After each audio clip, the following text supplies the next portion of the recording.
Hi, my name is Shannon, and I am here to teach you how to not go broke trying to consolidate your debt.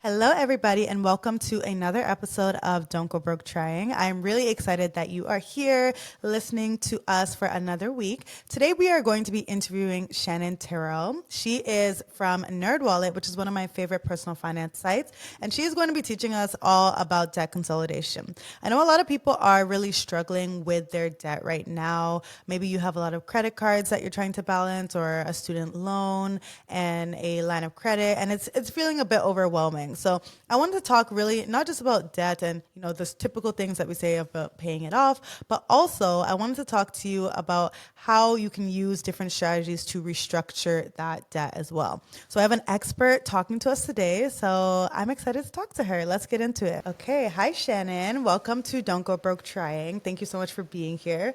For listeners who may not know of you yet, could you tell us a little bit about yourself and your role at Nerdwallet? Yeah, absolutely. So, first, thank you so much for having me. It's such a pleasure to be here. I am a writer, spokesperson, and personal finance expert for Nerdwallet Canada. So, I have almost a decade of experience writing in the financial space on a variety of topics, but I have a special focus on personal finance and credit cards. My commentary has been featured by national media outlets like Global News, CP24, and the CBC. And essentially, my job is to just take complicated financial topics and break them down into simple, easy to digest, actionable ideas. So I think, navigating your finances can be quite challenging. And it's just important for folks to have, that friendly, objective voice in the space to help them make more informed financial decisions. Nice. I love what you're doing. Obviously, I am similar. My tagline for my brand is that I make complex topics simple. So I think we're very aligned in that. And Absolutely. I love that you're talking about money because obviously it's a very taboo topic where most people don't really talk about that at all. So I'm glad that you're able to be in the space and break it down for people. Totally. So before we dive in, I'd really like to get to know our guests a little bit more. I know we're going to talk about debt consolidation and everything, but I really want to get to know you. So do you remember your first memory of money? I do. So that would definitely have to be my allowance. So my mom had a chore schedule set up, and there were certain chores that my brother and I were expected to do on a weekly basis. And if we did all of them, we got our allowance. And I Nice. remember as I got older having more difficulty keeping up with some of the chores, especially ones that I didn't like. And so if I missed a chore, I would negotiate with my mom to try and still Oh, get part of my allowance. So I love that. bartering, yeah, a little bit of bartering back and forth. And this was all sort of gearing up towards, saving my allowance for things. If I wanted a special toy, I'd use my allowance. And so, yeah, I think it was a really impactful thing for me as a child. And the whole system sort of set me up to understand a lot more about budgeting, about saving money, and earning my money, really. So it's something I look back on fondly and I appreciate now as an adult. Nice. I love that you were negotiating with your mom as a child. Totally. Yeah. That's amazing. I also got an allowance growing up, and I do think that when I have kids, I'm going to do the same for them because it actually does teach you a lot. It teaches you about saving, as long as you are saving it, of course. Some kids, I don't know, Absolutely. maybe they'll spend it immediately, but I think it is a good tool for parents to use when they're teaching their kids. What about your other experiences growing up with money? So would you say you were financially literate by the time you were an adult, or how was your experience growing up with money? I mean, I think I'd say, like so many other millennials, I didn't really learn a whole lot about how to manage my finances growing up. And so there were definitely some mishaps associated with that. And I think that the curriculum, as far as financial literacy is concerned, is changing. But one of the things ultimately that really drew me into this space, especially professionally, was really having the opportunity to learn. I've been writing and speaking in this space for almost a decade, and I think my personal finance passion really lies in helping people understand how to make the informed financial decision in a way that doesn't feel overwhelming. And I think financial literacy is, again, something we're getting better about teaching and instilling, especially in younger folks. But for so many years, this just wasn't really the case. And so I think it's really valuable to help people learn how to manage their money in a way that feels really accessible, but ultimately helps them feel empowered. Yes, I love that you do that. So I know that, as you said, you've been writing for a decade at this point. Kudos to you. I read your reports recently, Nerdwallet's 2025 Consumer Credit Card Report, and it was released in May, and I thought it was excellent. I got a lot of insights, and the first line is what really stuck with me. You said, from grocery runs to utility bills, a striking majority of Canadians now put essential purchases on plastic. And I would say that shook me because usually we think of people putting things on credit cards as, oh, they're just putting in their frivolous, quote unquote, purchases on credit. But no, we're putting a lot of essentials on credit. And I encourage everyone listening to just go and read the whole report. But one thing that stood out to me was that over half of Canadians right now do carry credit card debt, and 72% of those people or 72% of millennials are affected by this as well. So why do you think that paying debt is just getting harder and harder for so many people, paying off their debt? Yeah, I mean, it's a great question. So, I mean, first and foremost, the rising cost of living. I mean, really news to no one. We found 3 in 4 Canadians, they're using the credit card to pay for essential purchases. And when you're swiping plastic to cover grocery bills, utilities, it's potentially harder to pay the balance down, right? Yeah. Especially when we're using it for essentials. We also have housing costs. That's a huge role too. We have rent and mortgage payments. They're demanding a increasingly bigger share of our monthly income, especially for younger Canadians. So over a quarter of millennials actually told us that housing costs were one of the reasons that they were changing how and why they were using their credit cards. And then, of course, we also have income instability. That's another major factor. Millennial and Gen Z are more likely than the other age groups that we spoke to report those changes in their income due to employment shifts. So that naturally is going to make it tougher, right, to keep up with the debt payments. And I guess, we can't really talk about this with also touching on inflation. Even though inflation has cooled slightly in 2025, prices, the reality is just prices are so much higher than they were a few years ago. And the cumulative effect of this, the rising prices, especially for essentials, it's just forcing Canadians to lean more heavily on their credit card just to maintain, a basic standard of living. So I want to say here, debt is not necessarily growing, I think, because Canadians are overspending on luxuries, but instead because they're just trying to make ends meet in this economy where basics cost more and income isn't really keeping pace. Yeah, and I always wonder, like, what is the solution here? Because sometimes I go to the grocery store and I'm like, I would say I am fortunate enough to make a salary that is above average, but I'm like, how would the average person who has kids, which I don't even have to consider now, how would they even be able to afford this? It's a bit worrying.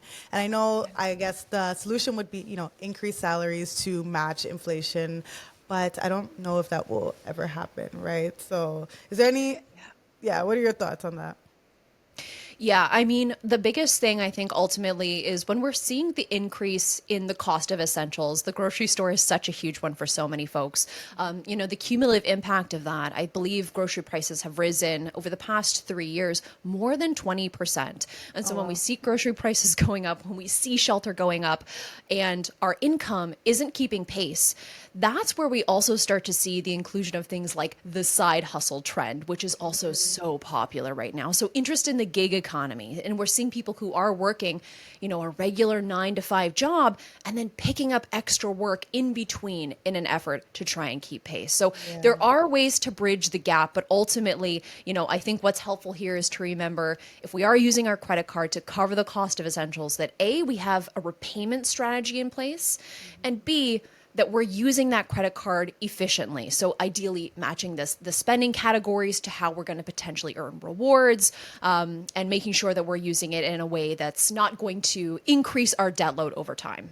Makes sense. And I know you did mention that a lot of people are maybe losing their jobs or just having inconsistent income. So if there are people who are relying on credit cards due to their job instability or unexpected expenses, is there any practical advice that you have to help them from getting deeper into the debt? Yeah. I mean, first and foremost, if you are leaning on your credit card more because of that income instability, reduced hours, even being laid off, you're not alone and you're not necessarily failing. We can't account for everything that life is going to throw at us. And credit cards are one of those financial tools that offers immediate access to funds, but it can be a slippery slope. So, how do you get out of the debt loop? Essentially, we want to think of treating our credit card as a short term tool and not a long-term loan. So we want to try and use it for those planned, essential purchases where we already have the strategy in place to pay it off, even if that takes time. And the next thing we can do is we want to aim to pay more than the minimum if we can, because carrying that balance month over month, it means that you're paying interest, often about 20%. That's the industry standard. And that can really cancel out any rewards you're potentially earning and then cause the debt to grow. So finally, I'll say too, if you are grappling with that debt and you foresee having to take on more, again, just because of, unprecedented life circumstances, this is maybe a time when we want to start exploring some of the other get out of debt tools. So this might look like a debt consolidation loan, a balance transfer credit card, and both of which we can talk about in more detail. Yeah, I love that you mentioned that when you are carrying interest on your credit card, or carrying a balance on your credit card, I should say, the interest that you're paying may be kind of negating all the rewards that you're getting. Because some people that I've actually worked with, it's not that some of them don't, they have the money to pay off the credit card every single month. But they're like, oh, I'm getting all these rewards. And I'm like, no. We're working backwards or hustling backwards at this point. Yeah. But I love that you mentioned debt consolidation. So a lot of people are like drowning in credit card debt at this point. So I was hoping that you could give us a little bit of insight into what debt consolidation is. So what exactly is a debt consolidation loan and how does that work?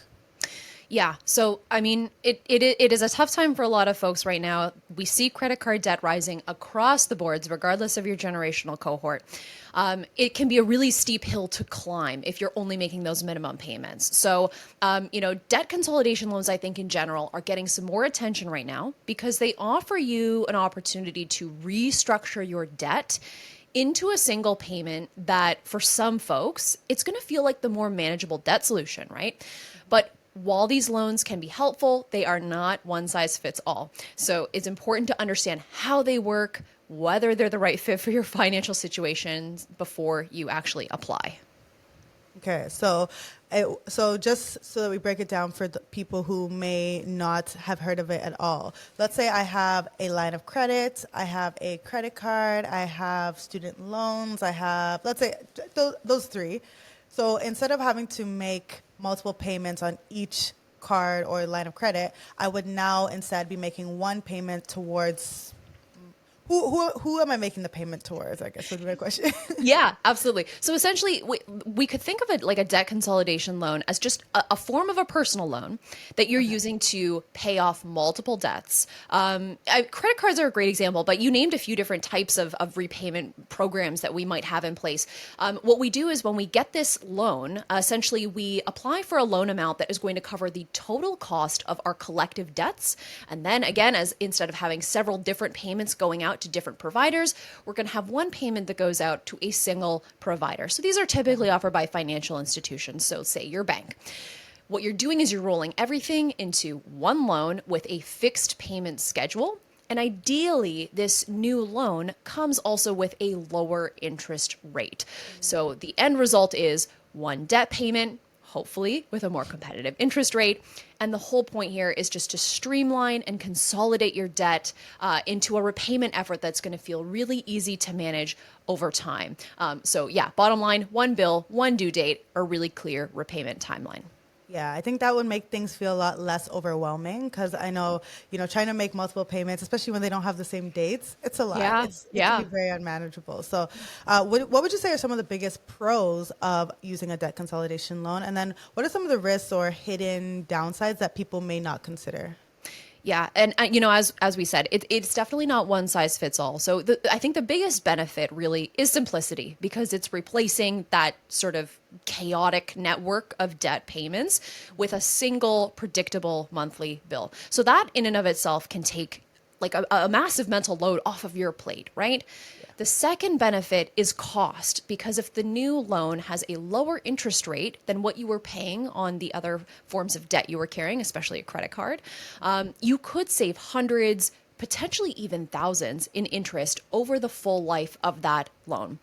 Another benefit is that it can maybe potentially improve your credit score over time, because it would essentially be lowering your credit utilization ratio and then also creating a record of on-time payments. All good things.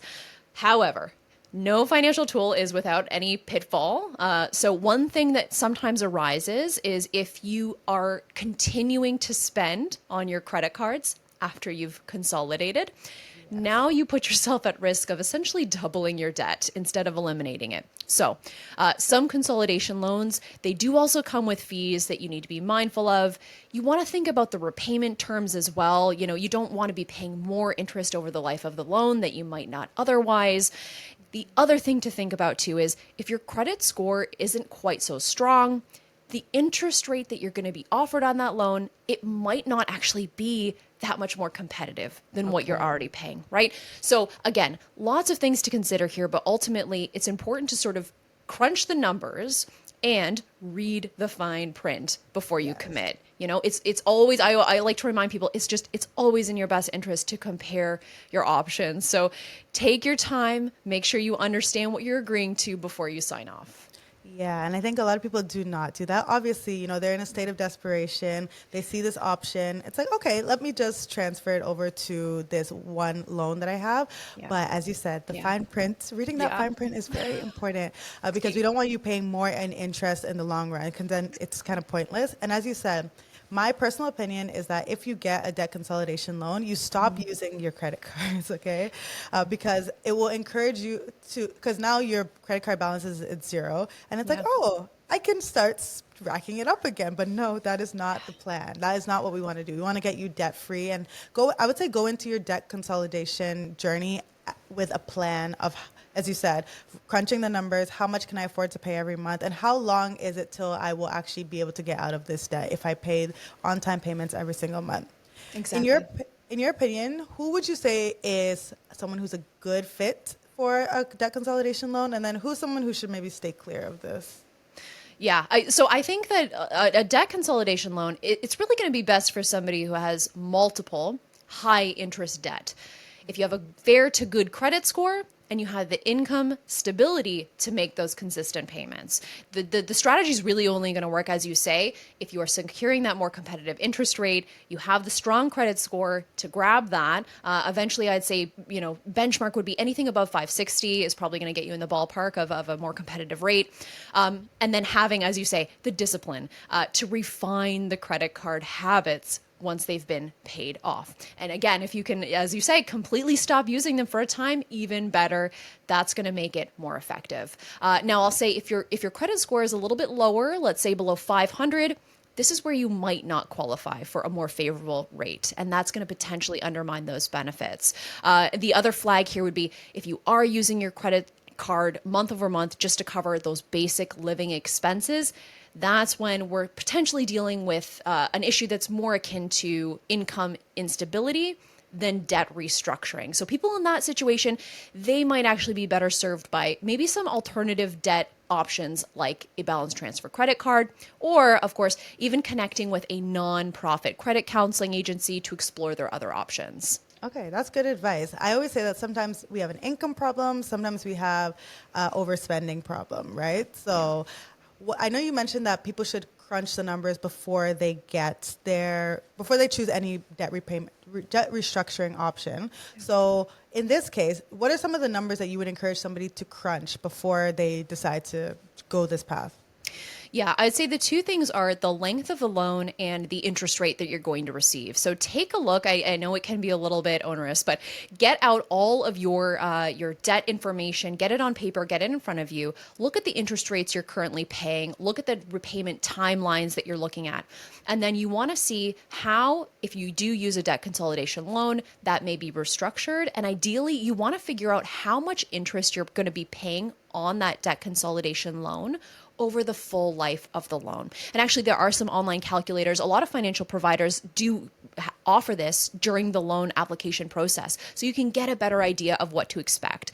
Ultimately, the whole goal here isn't just simplification, it's saving money. So we want that lower interest rate, and we want to really understand how much interest we're paying over the full life of the loan.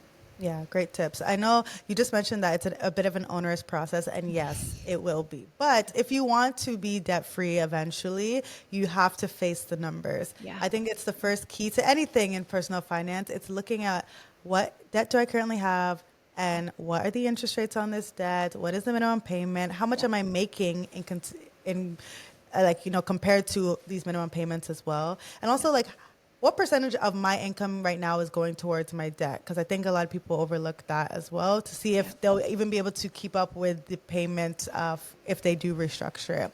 I know we also mentioned balance transfer cards as another popular option. People ask me about it all the time. I'm always asked, like, oh, I got this offer from this bank to transfer my balance over at 0% for 6 months. So could you explain how a 0% balance transfer card works?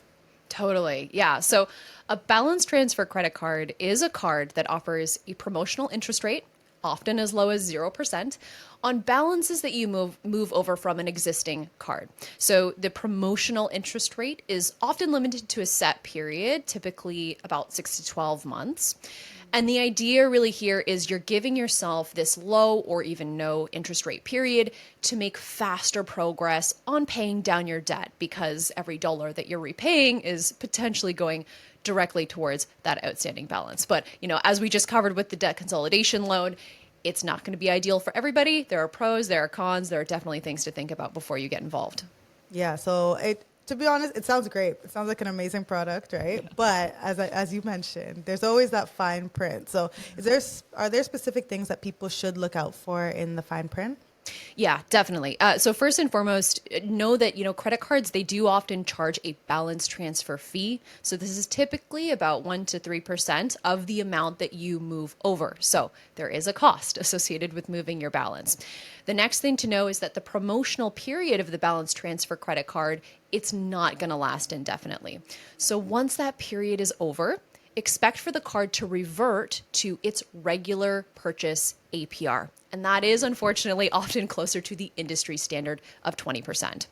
The other thing to think about is that 0% promotional interest rate only applies to transferred balances. So if you use this card to make new purchases, these will be charged at the card's regular interest rate. And if you miss a payment, you could lose the promotional rate altogether.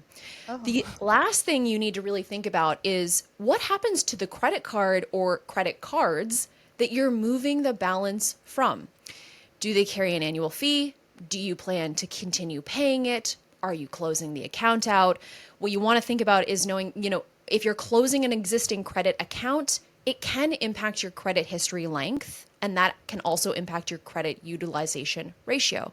Both of these funnel into your credit score. So if the card has no annual fee, could be worth keeping around depending on your financial situation.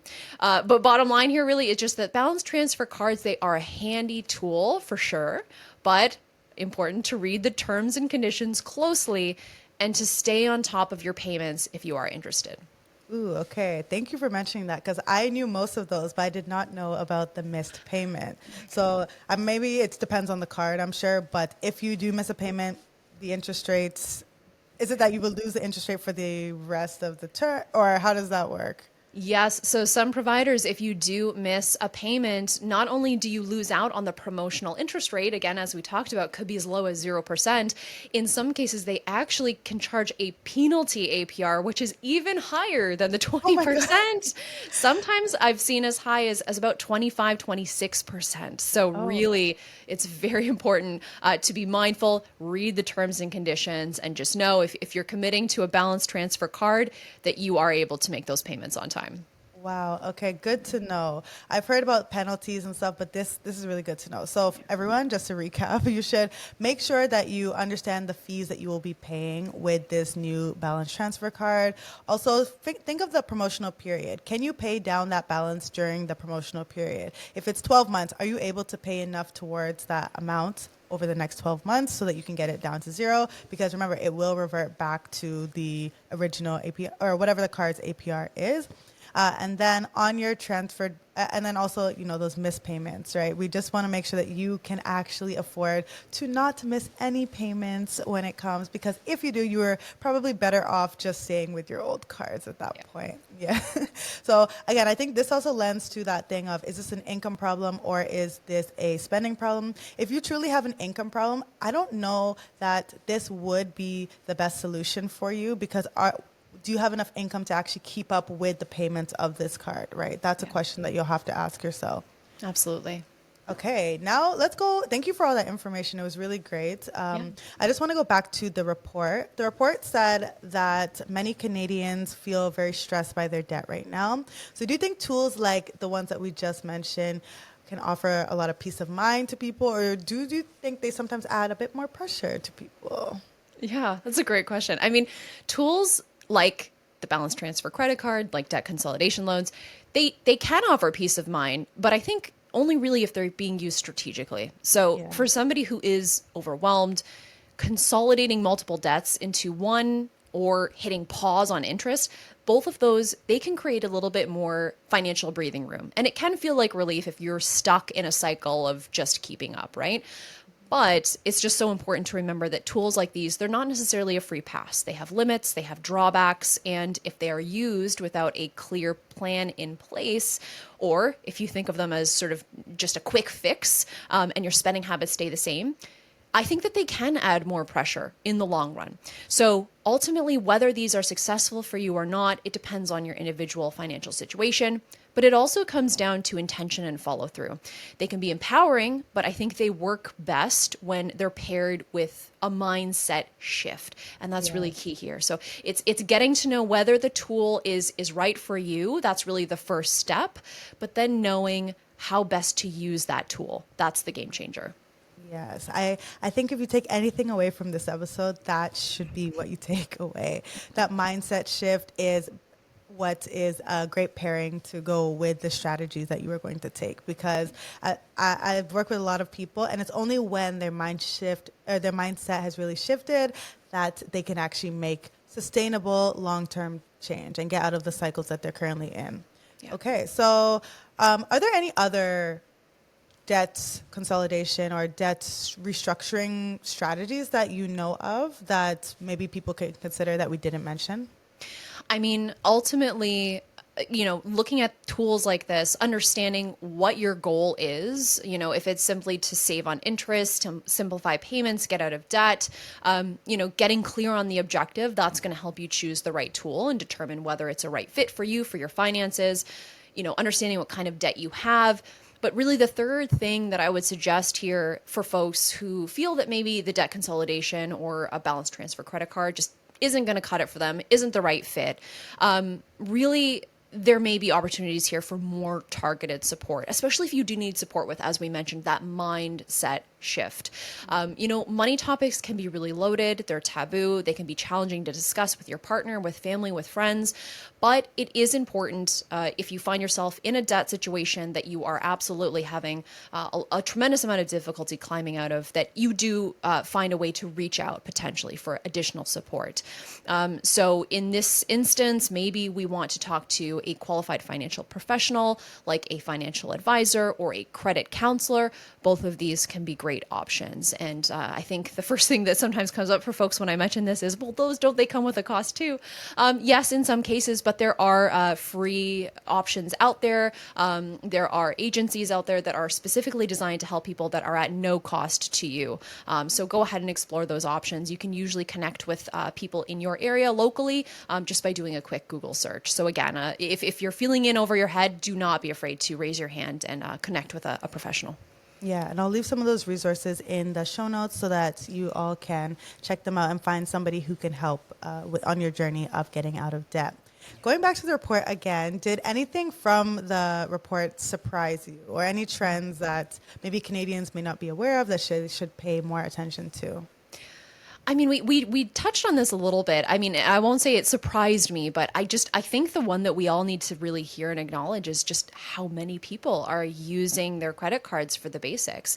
You know, Yeah. having 3 in 4 Canadians using their card for essential purchases, it's not just groceries or gas. In some cases, we're talking about people using it for rent, for utilities, potentially even healthcare costs. And that level of reliance is really just painting a picture of how stretched so many Canadians are feeling right now. As I mentioned, we're seeing food costs up over 20%. There was a recent survey that was conducted that found the average family of 4 in Canada is expected to spend over $16,000 this year on groceries. Yeah, we're seeing shelter costs up as well quite a bit. And so the cumulative effect of all of this, it's having a very tangible impact on Canadian budgets.